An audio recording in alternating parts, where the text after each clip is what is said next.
I remember this time in film school, there was a classmate of mine who was going to film a music video in Georgia for his cousin.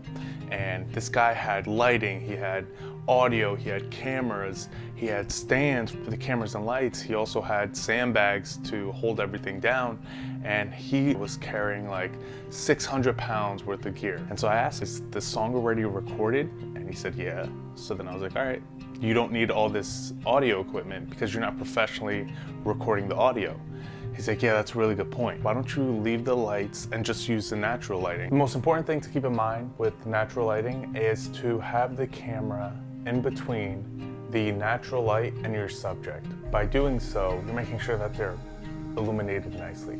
This guy ended up just bringing 2 cameras and 2 tripods, and he left like 400 pounds behind him in New York, and he didn't bring any of it to the shoot. If you guys have any questions on like a shoot that you're going out for, let me know and I could give you like any tips and tricks, and we could just like bounce ideas off of one another.